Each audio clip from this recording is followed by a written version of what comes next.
Doug McKain, who hosts Dodger Nation on YouTube. And also you can follow him at DMAC_LA, also the co-host of Blue Heaven podcast. So he does a lot. And you've got a very devoted Dodger audience that I want to hear the pulse of right now. Doug, great to have you on, dude. And how's your 2023 season going? It's interesting. It's not what we're used to here. Of course, you don't have a great bullpen, which is something that's a foreign feeling here for Los Angeles. We're used to having a dominant bullpen, dominant pitching. It's almost like you took In-N-Out Burger away from us or something. We just don't know how to act with this bullpen that we have right now. But yeah, I mean, yesterday, you had back-to-back shutouts against the Angels. I mean, things definitely look like they're heading into the right direction. 14 scoreless innings for this Dodgers pen. So definitely something to feel good about moving forward. I got a real question for you. How you doing? Are How's it going, man? the D-backs for real in this division? Are y'all scared of them a little bit? That's a true story. Y'all scared of them a little bit? I mean, y'all been running away with this division for a damn decade. I'm a Padres fan. It hurts my soul. We kicked y'all ass last year. I was so happy. But are the D-backs the team this year?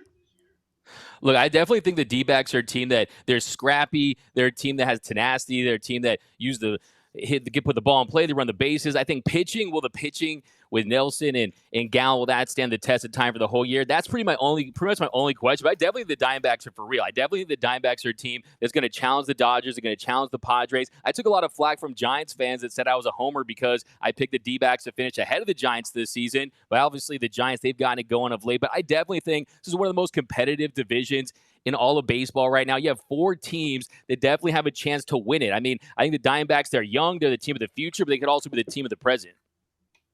So is In-N-Out really that good? Like, is that really – do you really love In-N-Out as a guy that lives out there all the time? Don't even answer, Jonesy. I don't even need to hear your answer. Sorry. First of all, Eric, I just want to say that I also was a catcher for the Phillies, but mine was in South Pasadena Little League, so we have that connection there. But now I will say, yeah, In-N-Out's fire, man. In-N-Out, the double-double, you can't beat it. I mean, it's In-N-Out. I mean, I think it definitely tops Whataburger, in my opinion. You can't go wrong with In-N-Out, man. It definitely slaps, especially late at night. It definitely does slap. I would agree with you. I would not agree with you that the Giants or the Diamondbacks should give this Dodgers team that's underwhelming right now. And they beat the Angels, and everybody wants to talk about Ohtani, like going to the Angels. I want to talk first. Are the Dodgers good enough to get Ohtani? And if they are good enough, are they going to hamstring themselves when they get Ohtani next year? Good question, Eric. I think you look at this Dodgers organization, you look at Shohei Ohtani. This is a guy that has everything calculated for himself. He wrote a list when he was 15 about how he wanted his life to pan out. He wanted to win a World Series by the age of 28. Well, last time I checked, he already is 28, has not only not won a World Series, hasn't even made it to the postseason, hasn't even had a winning season with the Angels. And definitely things are trending in the right direction. You've seen that organization under Perry Manayasin. They're focusing on adding pitching, but still, you just haven't had the depth that you need. And with this Dodgers organization, they're consistently among the top when it comes to farm systems and when it comes to developing homegrown talent. Yes, this year, you've seen a little bit of a youth movement. Guys like James Outman had a hot start. Miguel Vargas has had his ups and downs, but he hits a home run. Last night, Bobby Miller, he looks like he's a future frontline starter. So if I'm Shohei Ohtani, I'm looking at this Dodgers organization, I'm saying to myself, can I win now? The answer is yes. You have some of the best players in the game, Freddie Freeman, Mookie Betts, Will Smith. I mean, the lineup is still devastating. And I think, too, you look at the future. Can this organization not only sign talent, they have the resource, they have the deep pockets to bring in guys, they can also build their own homegrown talent. We see just the list goes on. Clayton Kershaw, Corey Seager, Walker Buehler, Will Smith. This team identifies and develops talent as good as any team out there in Major League Baseball. And that's what I would look at if I was Shohei Ohtani. And also, too, if I'm the Dodgers and I'm Shohei Ohtani, I'm saying, hey, if they're going to give me $500 million, if they're going to give me $600 million possibly, I need a team that's going to be able to invest, bring back, and want to win World Series titles. And I think this organization right now with the Dodgers, they're not satisfied at all. I talked to the Dodgers owner last year, Mark Walter, and I said, hey, have you realized the dream? Is this the vision realized? He's like, no, we want more World Series. We want to be greedy. We want more titles. And the reality is 10 seasons, 10 straight postseason appearances. That's the third best streak behind the Braves of the 90s and the Yankees of the 90s and early 2000s, but just one title in a 60-game season. And I know Dodger fans, they're not satisfied with that. So I almost feel like this organization has to win two to really would want to satisfy this fan base. And I definitely think you do that in a big way with Shohei Ohtani. So financially, they obviously they didn't bring back Seager. Kershaw, I don't. He's not. I mean, I still think he's probably going to pitch next year. Maybe not. I mean, he's probably making the same salary. Financially, do you think they can afford him? And is it a 10-year deal? Is it again $500 million is probably the starting point, but is it 10? Is it 12? We see how some teams are going these 13s just because of structure.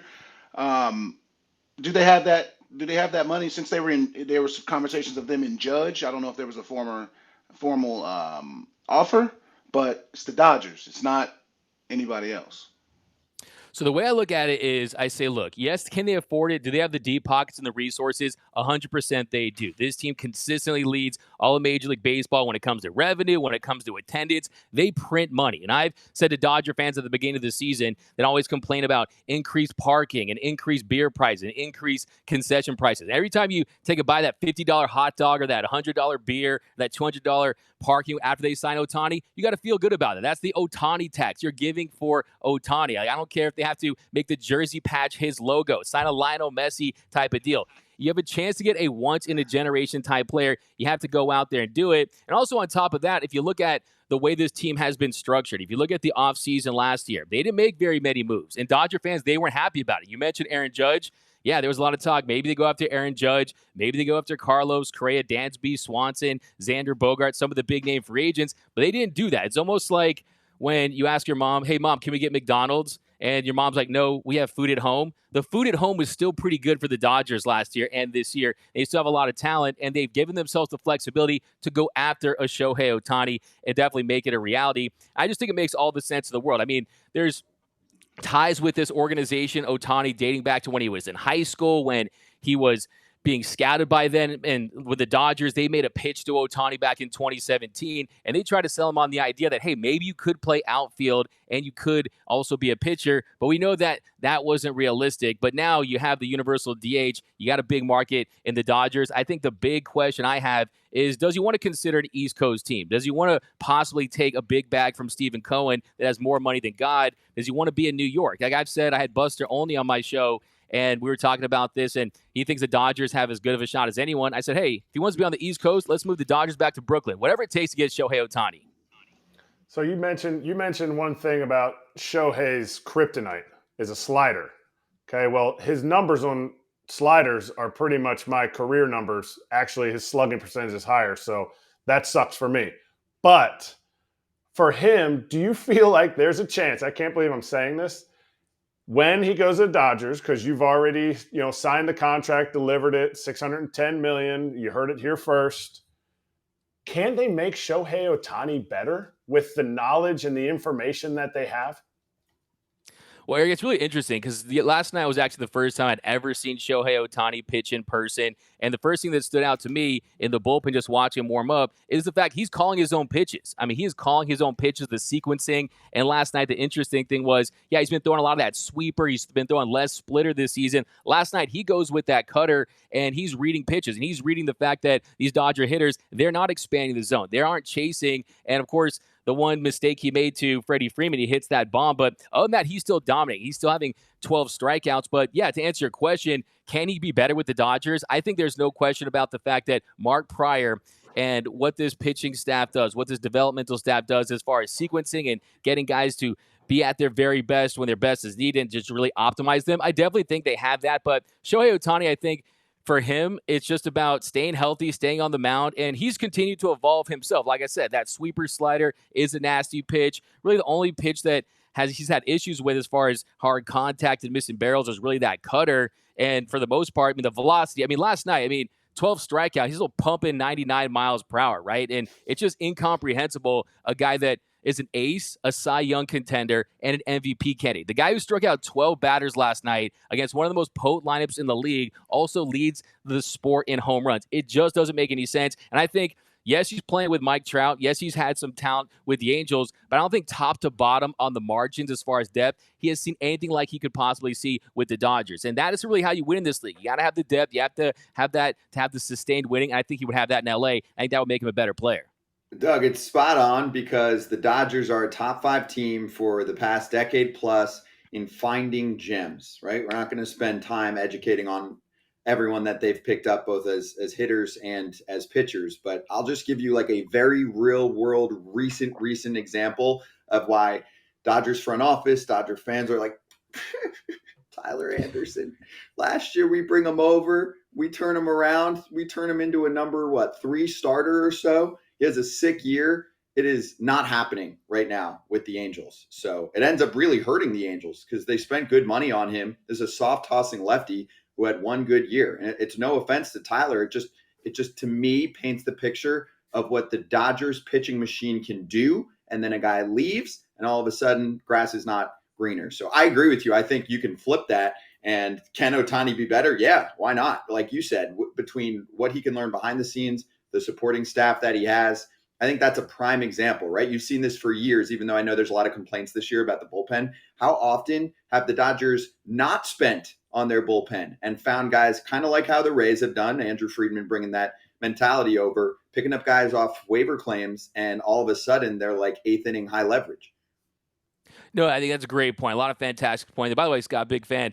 I just want to say, yeah, we look at Tyler Anderson. He hasn't had the same success with the Angels, and you talk about the development of this Dodgers team, and just talking a lot about, I talked to Emmett Sheehan, who had 6 hitless innings for his big league debut. And one of the things he told me was this Dodgers organization, they make it as complex or simple as you want it to be. They'll give you all the data, all the analytics, but they really just want to unlock you by finding what it is that you do best and keep pounding that. And you're starting to see that. I mean, even the adjustments in the bullpen last night, pounding the fastball, getting first pitch strikes. So it's sequencing, it's developing, it's all the science behind it. It's not like they have this magic lab that they all put on lab coats and they sprinkle this Dodger dust or anything like that. They just know how to identify talent and to maximize it. I mean, you saw with Tyler Anderson last year, he adjusted the grip on that changeup to give him that vertical movement. He ends up having an all-star and get himself a nice $39 million bag. So if I'm a pitcher out there, I call this reliever rehab as far as relievers coming here, getting themselves back on track, going out there and signing a big deal. Of course, it hasn't worked out for Noah Syndergaard, so they're not batting 1,000 in that respect. But,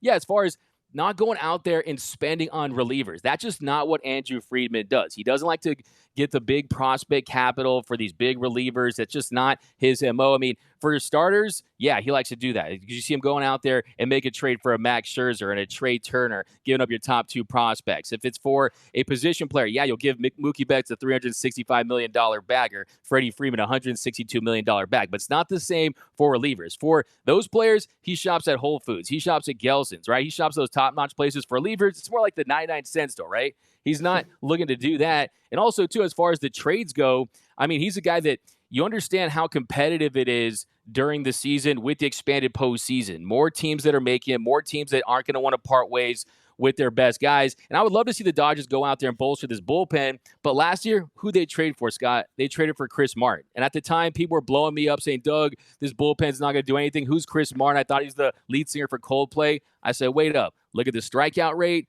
Look at the velo. Look at some of his advanced stats. And he was lights out to end the year. I mean, with the Cubs, Chris Martin had an ERA over 4, with the Dodgers a 1.46 ERA and 24 2/3 innings. So the only issue, though, is do you part ways with some of your best prospects for relievers? We know Andrew Friedman, he likes to buy the Halloween candy the day after Halloween when it's 50% off, right? That's what he likes to do. So I'd like to see him go out there and get a Sam Moll or Alzolay or someone like a Scott Barlow, one of those big names. But I think there's a guy that you're just going to say, who is this guy? And all of a sudden he's lights out down the stretch. Hey, one name that's been lights out, Evan Phillips. Okay, he's been very, very good. We got him in a trade in Baltimore, I believe, in 18 when we had a fire sale.